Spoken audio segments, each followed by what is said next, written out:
decirles cómo ora Él y cómo deben orar ellos. Jesús se los compartió, les abrió el alma, les abrió el corazón y pudo sintetizar en esta oración los sentimientos más profundos en su comunicación con el Padre. Hemos venido pues ahondando en ello y espero que nos haya servido a todos este recorrido maravilloso que podemos decir es el recorrido por la interioridad de Jesús en su relación con el Padre. Y llegamos hoy a la última súplica de esta oración.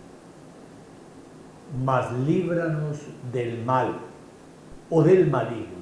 Ya vamos a diferenciar precisamente nuestra reflexión. Podemos decir que con esta súplica hemos llegado al clímax, a la altura máxima de la oración de Jesús. Ya no queda más que pedir. Ya se ha suplicado, ya se han presentado ante el Padre las necesidades más profundas, los deseos más profundos del discípulo de Jesús. Y ahora, en definitiva, se le pide que nos libre del mal. Es lo más grande que podamos llegar a pedirle nosotros como simples criaturas, muchas veces empecatados, al Dios y Padre de nuestro Señor Jesucristo. Porque una vez liberados del mal y del maligno, estaremos prontos para gozar de la libertad de los hijos de Dios en el reino del Padre. Vencido el mal, el reino ya puede instaurarse en la persona, en la sociedad, en la iglesia y en el mundo. Pero hay que vencer el mal, porque persiste aún en la historia y amenaza continuamente a los hombres. Como dice San Pedro en la primera carta, el demonio ronda como león rugiente buscando a quien devorar. Primera Pedro 5:8. Esa experiencia que describe San Pablo es la experiencia también nuestra, la experiencia de los discípulos de Jesús. El demonio ronda. Sí, está buscando quién está descuidado, quién, podemos decir, está débil para acecharlo y devorarlo. Y bueno, podemos decir que frente al mal hay varias actitudes comunes en nosotros mismos. Podemos decir que muchas veces la actitud es la de la resignación, resignarnos ante el mal. Y resignarnos ante el mal implica la derrota. Cuando yo me resigno ante el mal, estoy aceptando que el mal me derrotó, que yo no tengo salida, que yo no puedo superar el mal, una situación de pecado en que me encuentro. Esta es una actitud frecuente en nosotros, pensar que el mal nos ganó la partida, que no podemos verdaderamente oponernos a él, que no hay nada que hacer. Hay expresiones muy frecuentes de la persona que le dice a uno, pues yo no me vuelvo a confesar, porque para volver a pecar otra vez, ¿para qué me confieso? Entonces mejor no me confieso más. Es una actitud de derrota. Me resigné a que el mal no tiene remedio, a que el mal me puede derrotar a mí. Pero lo mismo puede suceder en el campo social, en el campo de la iglesia. Pensar que no hay nada que hacer, de caer en la actitud de la resignación implica aceptar la derrota frente al poder del mal. En otros casos, podemos decir que se opone al mal la violencia. Es decir, se enfrenta el mal con otro mal. Y bueno, cuando se enfrenta el mal con el mal, el mal se multiplica, se acrecienta, se reproduce. Y es la actitud normal que vemos a veces cuando alguien nos hace un mal y nosotros tomamos la decisión de vengarnos, de oponer a ese mal que nos han hecho otro mal más grande. Recordemos ese refrán popular: el que me la hizo me la paga. Es decir, si me hizo un mal, yo le hago otro peor. Entonces opongo al mal otro mal, y el mal con eso se multiplica. Como lo decía el Papa Pablo VI, la violencia engendra violencia. Sí, cuando hay alguna situación violenta, de injusticia, y yo le opongo más violencia, esto se multiplica y se reproduce. La violencia engendra. Eso no conduce a ningún puerto bueno. Entonces miremos cómo hay dos actitudes que de hecho, en vez de vencer el mal, lo que hacen es multiplicarlo. Cuando me resigno y no le opongo ya ninguna reacción y simplemente entro a convivir con el mal, aceptando el mal como si no tuviera remedio. O cuando le opongo mal al mal. Y lógicamente ahí es una multiplicación del mal. Obviamente que la actitud del cristiano, del creyente, no puede ser esta. El creyente está llamado a vencer el mal con el bien. Vuelvo a repetir: vencer el mal con el bien. La única posibilidad real de derrotar el mal es oponerle bien. El fuego se apaga con agua, no con más fuego. Y cómo no traer aquí a cuento precisamente que este era el lema del primer obispo de Valledupar, Monseñor Roy y Villalba, ese santo obispo que Dios nos colocó en las raíces de nuestra vida diocesana.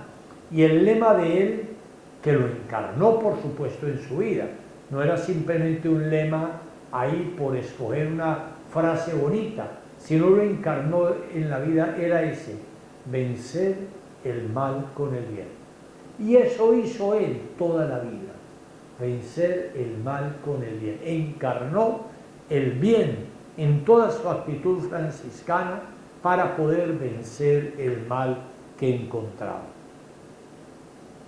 No hay que trivializar la conciencia del mal, pues no se trata de algo estático o de un mero extravío de la acción humana que no afecta en la meta de la historia. Es mucho más. El mal es un dinamismo, una dirección en la historia que llega a hacerse proyecto de vida personal y social, y dolorosamente podríamos decirlo a veces, aún en realidades eclesiales. Es decir, el mal no es simplemente un pecadillo aquí, otro pecadito acá, una cosa no. El mal llega a enquistarse en la historia, en el proyecto de los hombres, en el proyecto de las sociedades. En este sentido, el mal tiene la característica de estructura. Organiza un sistema social en unidad y en coherencia, y lógicamente todo lo integra dentro de ese sistema. Y esto es una estructura que produce sus coyunturas de pecado y de maldad, y llega a ser todo un engranaje que a veces nos envuelve. Pongo el caso más concreto en nuestra sociedad: la corrupción. Alguien decía dolorosamente: hay que reducir la corrupción a su justo término. Es decir, no aceptaba que se pudiera derrotar, sino como que no fuera tan visible, que no fuera tan grande. Y muchas veces pensamos en eso, en que la corrupción está en el engranaje social e institucional de tal manera encristada que se ha vuelto una estructura, una real estructura. Y esto afecta, repito, todos los organismos sociales, todas las instituciones, llega a meterse ahí. Alguien me llegaba a decir en alguna parte, me decía, es que un contratista, es que si uno no pasa dinero no llega a tener el contrato. Yo le decía, esto no puede ser así. Me decía, es así, monseñor. Estaba hablando de un lugar determinado. Y bueno, ¿cómo puede pasar eso en algunas partes? Es decir, que el mal se enquiste en las estructuras, y dolorosamente la Iglesia tendría que revisarse también, porque podría llegar un momento en que en la Iglesia también se diera esto. Puede ser que a veces es más lo que se habla que lo que es realidad, pero hay un dicho, cuando el río suena, piedras lleva. Pensemos el tema judicial, del que se habla tanto en nuestro país. Pensemos también, por ejemplo, el tema legislativo. Todos los días uno se da cuenta de situaciones que hay. Con esto no podemos juzgar a cada persona y a cada funcionario, porque seríamos muy injustos. Pero la realidad es que a veces el mal, miren la palabra que he utilizado, se enquista. Y cuando se enquista, eso se vuelve norma. Y por eso los obispos latinoamericanos llegaban a hablar del pecado estructural. Es decir, cuando está afectando toda la estructura de una sociedad. Y pasa, por ejemplo, en el tema de los impuestos. ¿Cuántas veces no pagamos impuestos porque decimos, no, para que se lo roben, tiempo sobra? Sin pensar, es que yo tengo un deber de pagar impuestos para contribuir al bien de la sociedad. Pero miren cómo hay toda una sistematicidad estructural del mal, una coyuntura en la que todos a veces nos podemos ver implicados y llegamos a hacer cosas que realmente lo que están es contribuyendo a generar más mal. Cuando de pronto el policía lo detiene porque cometer una infracción, qué fácil es pensar pasar un billete por debajo para que esto ya se solucione rápido. Bueno, no juzguemos a nadie, pero sí es real. Es real en que a veces el mal se ha enquistado en la sociedad, en el mundo, y también muchas veces, ¿por qué no decirlo?, también puede pasar en la Iglesia. El mal existe en la historia, y existe, como decíamos la vez pasada, porque existe la tentación, y los hombres hemos caído en ella. Ya decíamos que la tentación se da siempre, la cuestión es no caer en ella, hemos caído en ella. Y al caer se produjo el pecado, la traición a los dictámenes de la conciencia y a la desobediencia a la voz de Dios, que se deja oír de tantas maneras en la historia.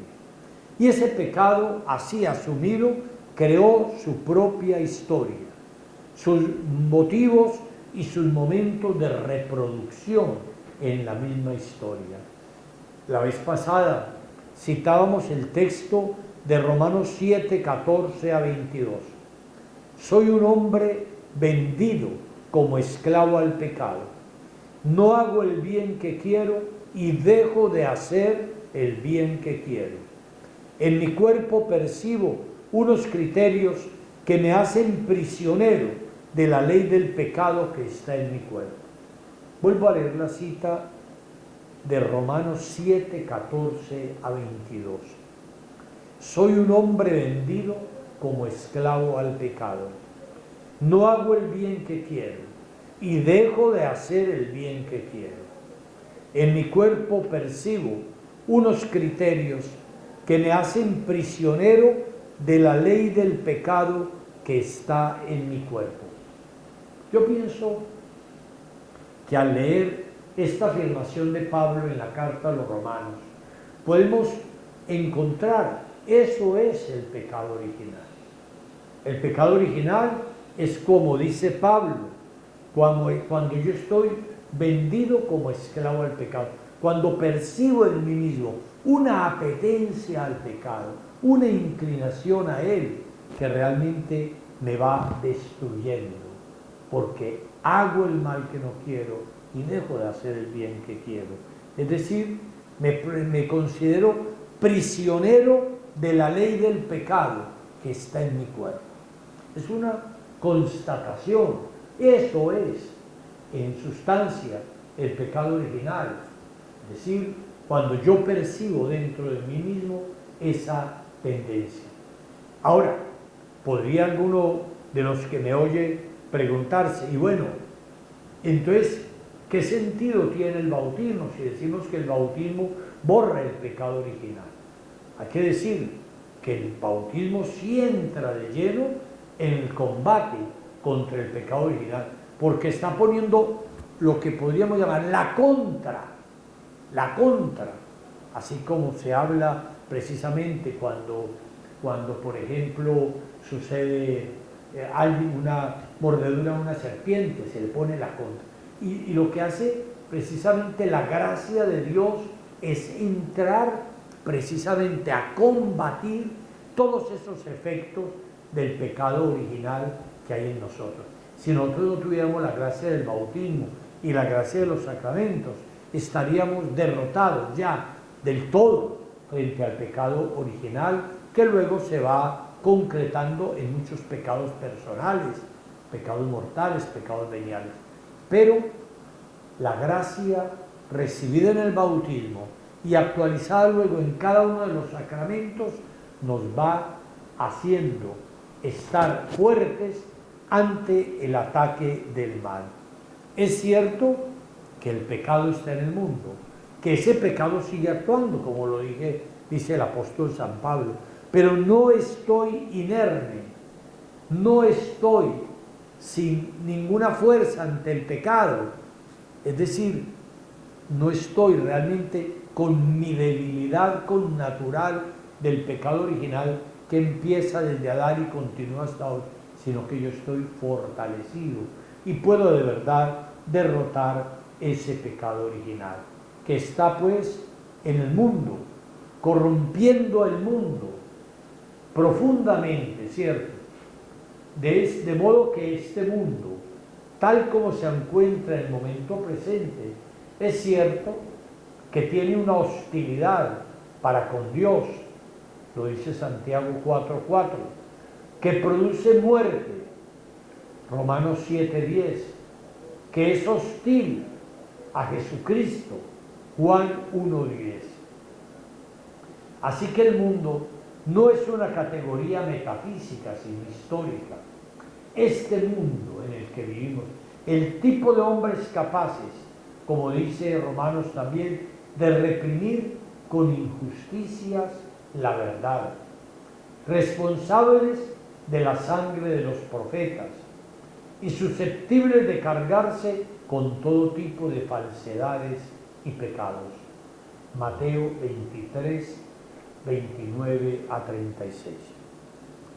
La gravedad pues del pecado, que es, repito, la aceptación, caer en la tentación, asumir y aceptar el mal presente en la historia, la gravedad del pecado está en que constituye una situación o estructura en la cual empezamos muchas veces nosotros a sentirnos cómodos, a sentirnos a gusto en esa situación de pecado.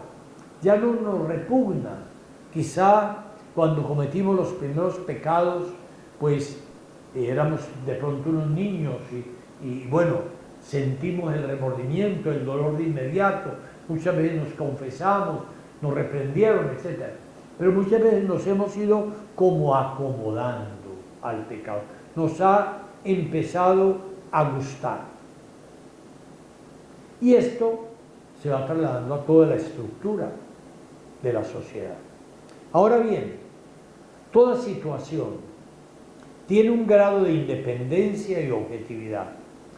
El pecado es, además de personal, también circunstancial. Por esta situación, como hablo, entendemos todo este complejo de circunstancias en el que nos encontramos que nos arrastran al pecado. Es una situación que no es necesariamente fatal, aunque sí lógicamente nos condiciona.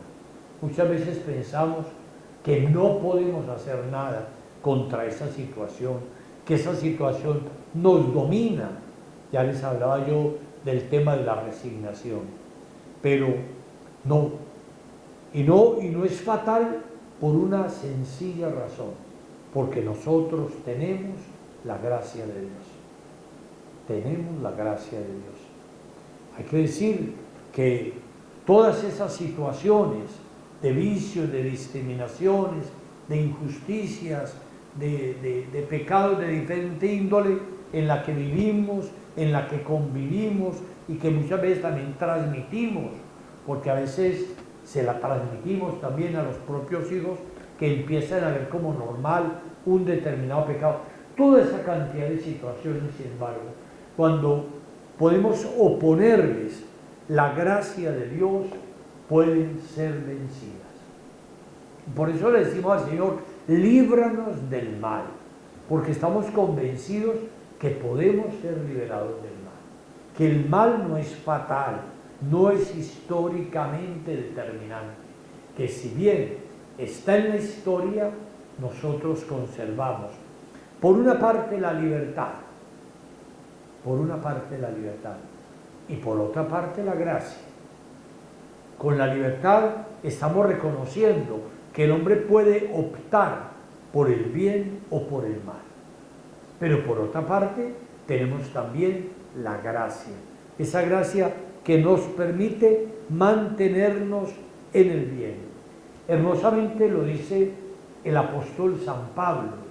Dice, donde proliferó el pecado, sobreabundó la gracia.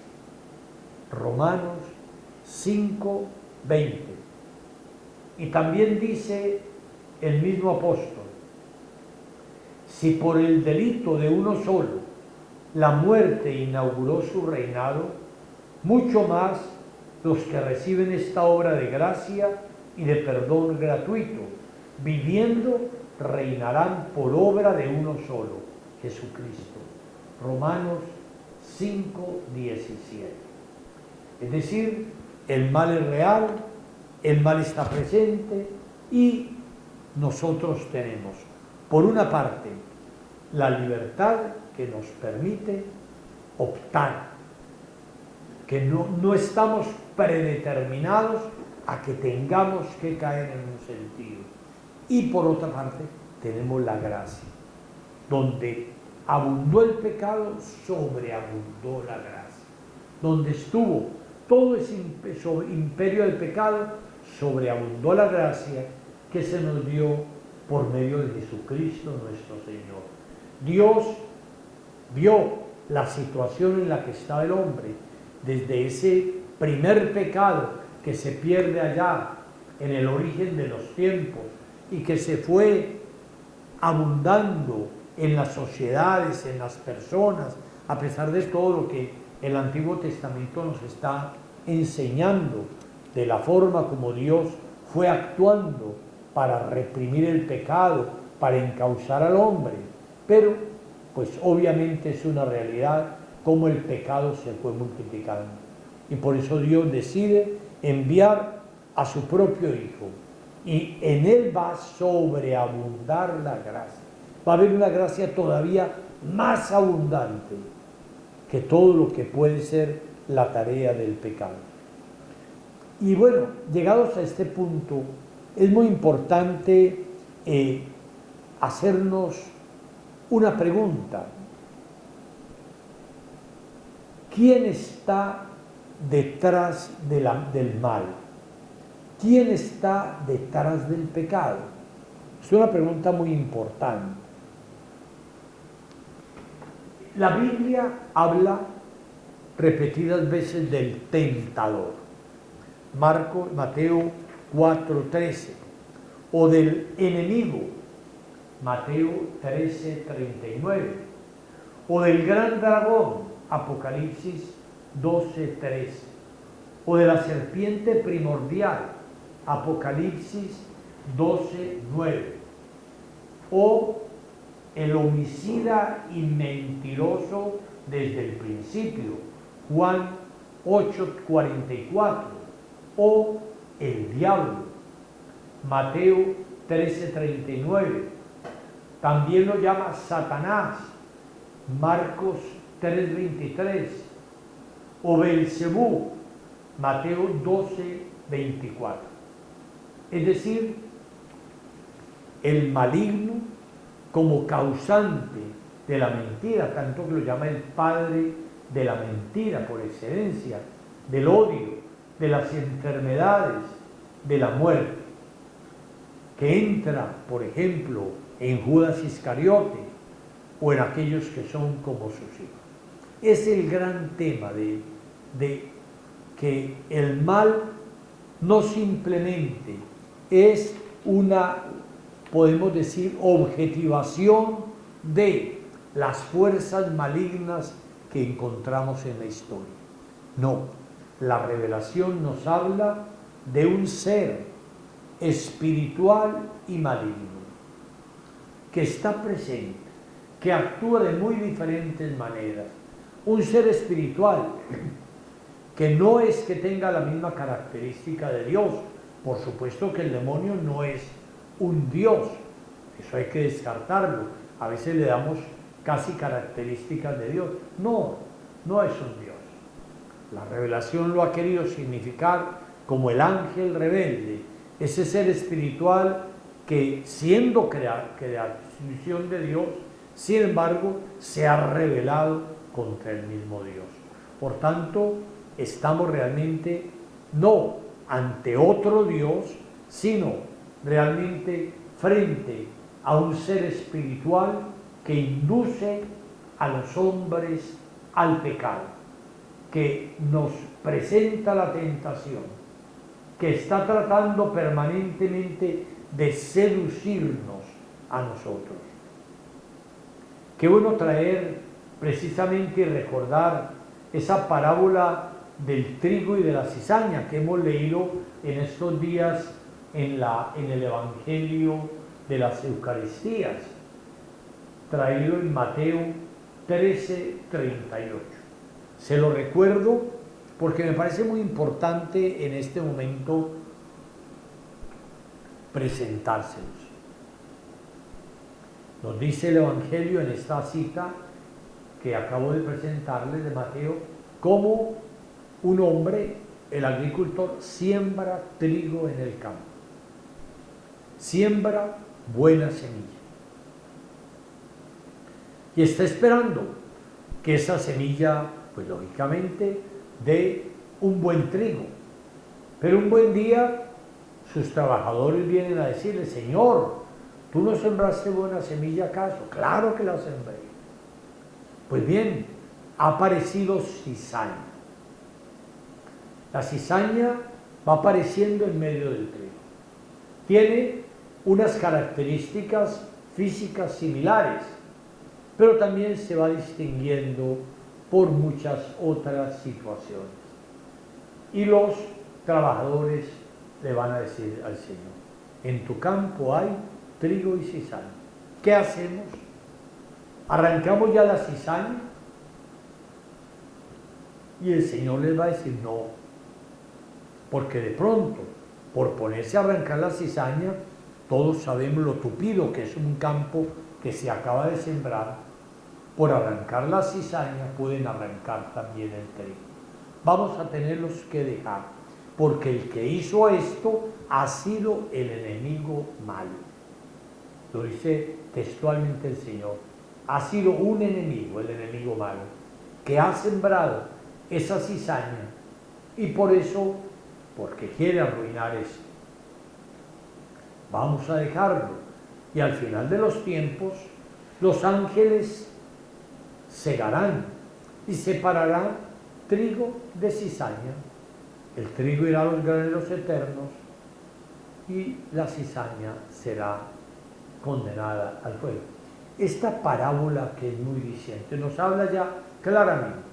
Dios, en la imagen de ese agricultor, es el que siembra el trigo. Siembra la semilla del bien en todos nosotros. Dios no quiere el mal. Dios no va a tentar a nadie. Dios a nadie le va a atravesar la realidad del mal. Pero está siempre el enemigo. Y el enemigo es el demonio. El demonio que está ahí y que no puede ver con satisfacción que el trigo vaya creciendo y vaya a tener una buena cosecha. Esta parábola nos tiene que ayudar mucho a todos, porque hay que decir que a veces es fácil que uno llegue simplemente a decir, bueno, hay personas que son trigo y hay otras que son cizaña. Y sería muy fácil, porque esto nos permitiría condenar a todos los que nosotros creemos que son cizaña y nosotros creernos trigo. En realidad no, porque si somos sinceros ante Dios, en cada uno de nosotros hay trigo y cizaña. En cada uno de nosotros también el demonio ha sembrado ya. Dios ha sembrado el trigo, pero en cada uno de nosotros también. Si somos sinceros ante Él, si no somos hipócritas, si no estamos creyéndonos los únicos buenos, o sea, ¿no? Cuando uno se revisa en conciencia, y todos los cristianos lo hacemos, tenemos que reconocer que sí, que también hay aspectos de nuestra vida que no marchan como debieran, que también están empecatados, ¿cierto? Y que bueno, Dios tiene que ir haciendo su obra en nuestra vida y al final de ella, pues Él recogerá lo bueno que hay en nosotros y tendrá también que purificar lo malo, purificar. Por eso hablamos de purgatorio. Sí, ese momento en el que la purificación de todo lo malo se tiene que dar para llegar a estar en la presencia de Dios en el cielo. Me parece muy importante destacar esto. Todos, en todos nosotros, el demonio también ha estado sembrando cizaña. Hay aspectos de la vida de cada uno de nosotros que no son lo mejor. Y tenemos que reconocerlo con humildad, con sinceridad ante Dios, hacerlo, ponerlo en confesión, porque muchas veces cuando se va poniendo en confesión se van purificando muchas situaciones de estas, o por lo menos tenemos la humildad de ponerlas ante Dios, para que Él, en su santísima voluntad, le vaya poniendo remedio. Y bueno, y así va transcurriendo nuestra vida. Entonces no podemos separar la humanidad si estos son los malos y estos son los buenos. En todos nosotros hay bondad y maldad. En todos nosotros está el trigo sembrado por Dios y la cizaña sembrada por ese ser espiritual y maligno que quiere nuestra perdición, que quiere nuestra condenación. Por eso está incluido en esta última petición del Padre Nuestro. Líbranos del mal. Sí, líbranos del poder del maligno, de ese maligno que quiere realmente destruirnos, que quiere acabar con nosotros, que quiere en definitiva nuestra condenación. Porque aquí estará la clave. La clave es que el demonio quiere nuestra condenación, sencillamente hablando así, en una sola palabra. Y por eso nos presenta la tentación para seducirnos, para arrastrarnos con él verdaderamente a lo que puede ser ya verdaderamente la muerte eterna. Y por eso el demonio, en su lucha, podemos decir que la estrategia última del demonio es conducirnos a la apostasía. A la apostasía. Porque una cosa es cuando tú has pecado, pero tú tienes el sentido de Dios, de Cristo, y conserva la conciencia que te permite llamar pecado al pecado y bien al bien. Tú tienes todavía un factor de discernimiento, pero muchas veces lo que quiere hacer el demonio, y es su último triunfo, es que cuando me conduce a apostatar, a renegar, a ya no llamar pecado al pecado, ¿no?, sino ya considerarlo algo bueno y normal. Es la apostasía. Y hoy se habla, dolorosamente hay que decirlo, de una apostasía silenciosa. Miren la palabra que digo, apostasía silenciosa. Sí, porque no es que alguien venga aquí al despacho parroquial y diga, yo ya no creo en Cristo, ya no creo en la iglesia. Puede que alguno lo haga, pero son excepciones. Pero hay una apostasía silenciosa de mucha gente que ya ha ido cayendo en la seducción del mal y que ya llama mal al bien y bien al mal, que no distingue ya, que no reconoce realmente la autoridad de Dios, que no reconoce los mandamientos. Estos días pues han sido terribles en nuestra patria, por ejemplo con toda esta nueva legislación de la eutanasia, que ya se quiere generalizar, como algo banal, como algo como comerme un confite, ¿no? Usted decide cuándo morirse, si psicológica o anímicamente no está en condiciones de esta enfermedad, pues usted puede acogerse y no hay ningún problema. Lo mismo han hecho antes con el aborto, ¿no? Y lo llaman de forma ya, pues, mucho más suave, ya entonces no quiere utilizar la eutanasia, sino la muerte digna. Muerte digna, o sea, los otros tienen una muerte indigna, según ellos, porque la muerte indigna será el que sufre y el que es capaz de ofrecerle al Señor sus sufrimientos. Esa es una muerte entonces indigna. La muerte digna es la del que exige el suicidio, el prescindir de su vida. Y lo mismo el aborto. Entonces ya lo llaman suavemente la interrupción voluntaria del embarazo. La IVE lo llaman así por sus siglas. Es decir, ¿cómo vamos? Es una apostasía silenciosa, porque es no reconocer el bien como bien y el mal como mal. Porque mientras yo reconozca esto, que el mal es mal, no he caído en la apostasía. Puedo haber tenido errores, caídas, debilidad, todo lo que queramos, pero estoy todavía en el camino en el que puedo recuperar. Pero cuando caigo en lo otro, ya no hay un factor determinante. Ya el mal me ganó la partida. Por eso tenemos que decir que el gran triunfo de Satanás, lo decía un gran predicador francés, es cuando ha llegado a convencernos de que no existe. Esto no es un chiste. O sea, el gran triunfo de Satanás es cuando ha llegado a convencer al hombre de que él no existe. Y cuando llega a convencernos de que no existe, hace lo que quiera con nosotros.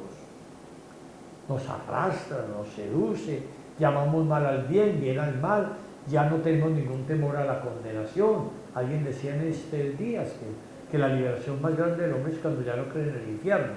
Y es verdad, el día que ya no cree ni en el demonio ni en el infierno, pues como que él dice, no hay nada que temer, por tanto hagamos lo que queramos. Entonces cuando el demonio nos mete en la cabeza que él no existe, la consecuencia es esta: si no hay demonio no hay infierno, ya no hay ni demonio ni infierno. Entonces antes castiga, hagamos lo que queramos simplemente, como decía alguien, comamos y bebamos que mañana morir, no hay nada más, no hay futuro, no hay salvación, no hay nada. Entonces líbranos del mal nos lleva verdaderamente a esa situación de poderle pedir al Señor que nunca caigamos en la apostasía. Y Jesús es el que nos garantiza esa victoria contra el mal. Ya les he citado al principio el lema de nuestro obispo bueno, de Monseñor Roy Villalba, que está en Romanos 12:21. Vencer el mal a fuerza de bien. Es decir, Jesús es el gran liberador frente al poder de Satán. Ahora ha aparecido el más fuerte, que vence al fuerte, que es el demonio. Jesús se mueve dentro de toda esa lógica. Él tiene conciencia de que ha llegado el fin del poderío de Satanás, como él mismo lo dice en Lucas 11:20.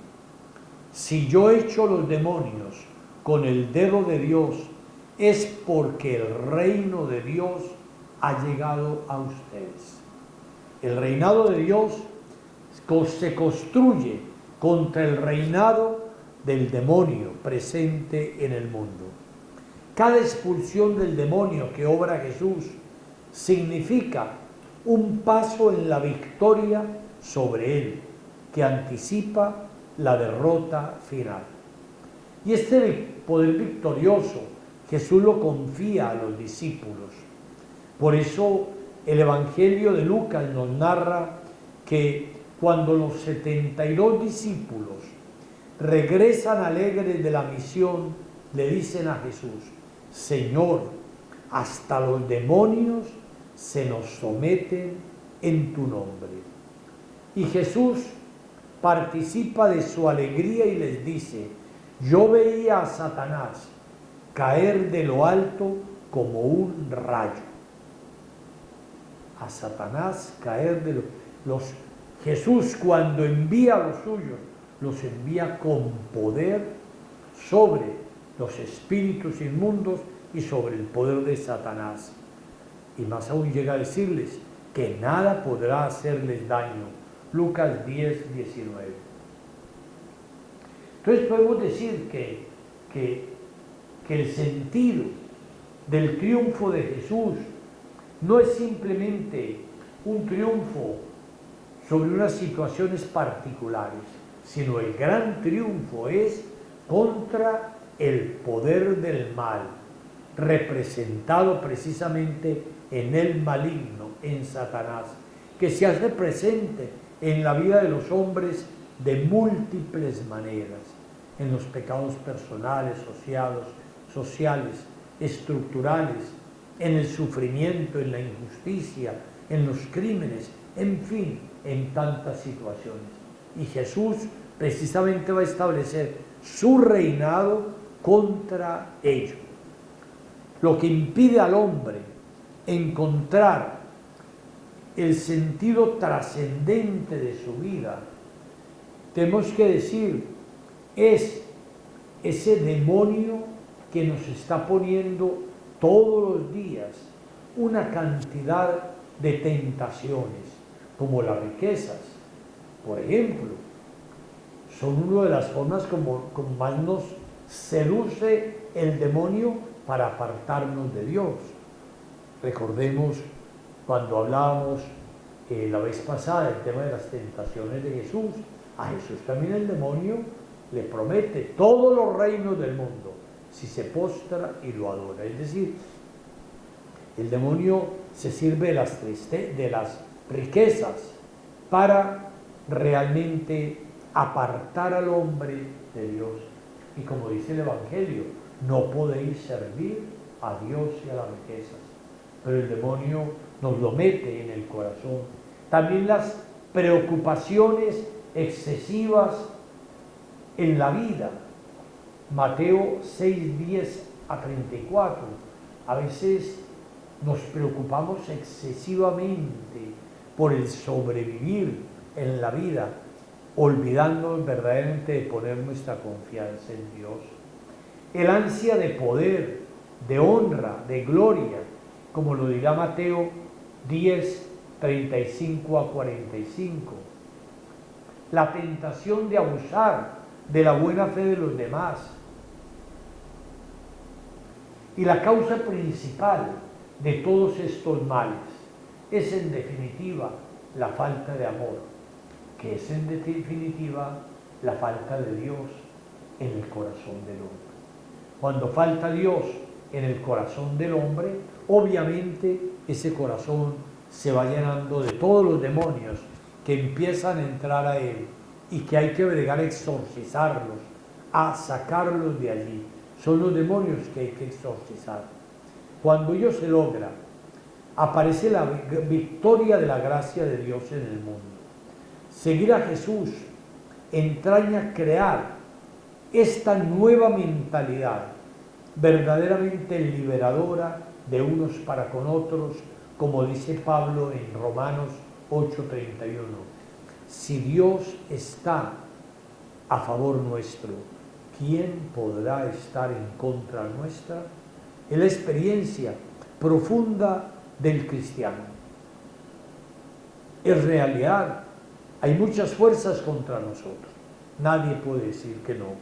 Pero si Dios está con nosotros, nos tenemos que confiar, nos tenemos que abandonar en Él, sabiendo que nada podrá derrotarnos en la vida.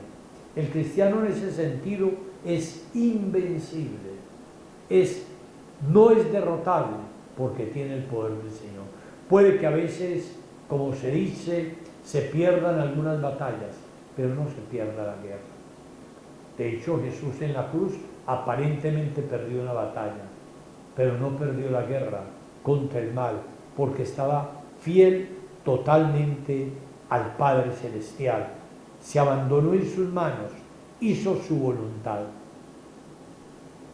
Hermosamente lo dice Dios a Jacob en Génesis 28:15. Yo estoy contigo, yo te guardaré donde quiera que vayas, yo te haré volver a esta tierra y no te abandonaré hasta que cumpla lo que te he prometido. Qué importante es interiorizar esa promesa de Dios al patriarca Jacob, ¿cierto? Porque a veces de pronto nos podemos sentir solos. Repito la expresión de Dios a Jacob: yo estoy contigo, yo te guardaré donde quiera que vayas, yo te haré volver a esta tierra y no te abandonaré hasta que cumpla lo que te he prometido. Sí, o como dice Isaías: tú, Señor, eres nuestro Padre, tu nombre de siempre es nuestro Redentor. Señor, no permitas que nos extraviemos lejos de tus caminos. O como dice el Salmo 22:23, aunque vaya por cañadas oscuras, nada temo, porque tú vas conmigo, tu vara y tu cayado me sosiegan. Es decir, la presencia del Señor va con nosotros. Es cierto que tenemos esa gran tarea de enfrentar el mal en nuestras vidas, pero no lo estamos enfrentando solos. Con nosotros está el poder del Señor, que no permitirá en ningún momento que seamos derrotados por el poder del mal. Por eso el cristiano, alguien decía, el cristiano es optimista. Bueno, el optimismo es una expresión que podríamos decir que es como natural de una persona que no ve tanto lo malo, sino más que todo lo bueno. Bueno, el cristiano no es optimista, simplemente el cristiano tiene fe, que es diferente. Y cuando tiene fe, por eso puede enfrentar todo lo malo que le ocurre en la vida. Por eso nosotros pedimos y confiamos que el Señor puede librarnos del mal. No permite que seamos derrotados por Él. Y, sobre todo, nos libra de la apostasía, que es llegar a creer que todo es igual, que todo da igual, que el mal y el bien son iguales, que todo es simplemente una pura cuestión mental o del relativismo. El Papa emérito Benedicto XVI decía que uno de los males más grandes del tiempo presente es el relativismo. ¿Por qué el relativismo? ¿Qué es el relativismo? Todo da igual, todo es relativo, todo es relativo. Y si todo es relativo, pues todo da igual, hacer el bien o hacer el mal. Y no es igual. Por eso nosotros nos tenemos que mantener pidiendo al Señor que nos ayude a no sucumbir nunca ante el poder del mal. Con esta reflexión terminamos toda esta secuencia ya bastante larga sobre el Padre Nuestro, que les ayuda a ustedes y que me ha ayudado a mí, porque yo he tenido que preparar, yo he tenido que orar, yo he tenido que reflexionar también para compartirles a ustedes. Yo me he tenido que predicar primero a mí mismo, es decir, he tenido que escuchar la palabra y aplicármela a mí, porque soy el primero que la necesito, por supuesto, antes de compartirla con ustedes en este espacio de la voz del pastor. Aquí yo agradezco a los que han perseverado en todo este tiempo. Seguramente que algunos empezaron la oración de Jesús y no la habrán terminado por cualquier circunstancia.